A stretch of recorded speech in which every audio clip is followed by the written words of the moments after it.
बुलंद मिलकर पढ़ेंगे अस्सलातु वस्सलामु अलैका या रसूल अल्लाह, अस्सलातु वस्सलामु अलैका या रसूल अल्लाह व अला आलिका व अस्हाबिका या हबीब अल्लाह, अस्सलातु वस्सलामु अलैका या रसूल अल्लाह, अस्सलातु वस्सलामु अलैका या रसूल अल्लाह व अला आलिका व अस्हाबिका या हबीब अल्लाह।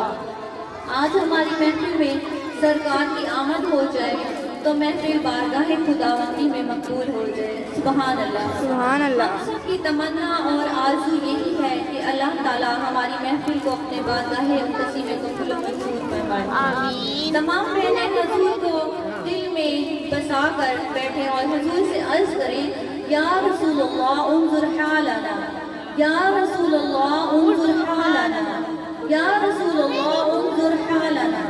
शाम नहीं उगती उस घर विचों जिस घर शाम ना आवे, शाम नहीं उगती उस घर विचों जिस घर शाम ना आवे, कि उस जेड़ा आका आप की चिट्ठी जिस नाम ना आवे। सुभान अल्लाह, सुभान अल्लाह। जी और बोल दो सुभान अल्लाह, सुभान अल्लाह।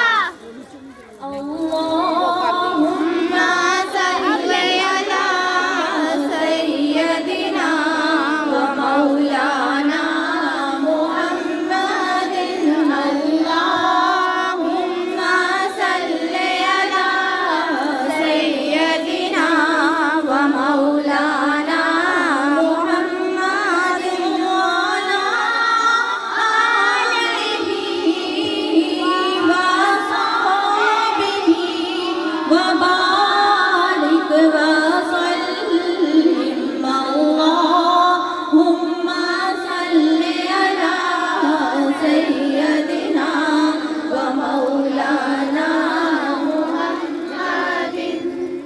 रब कर्म कमाया हर पासे खुशियां ने, अज सोहा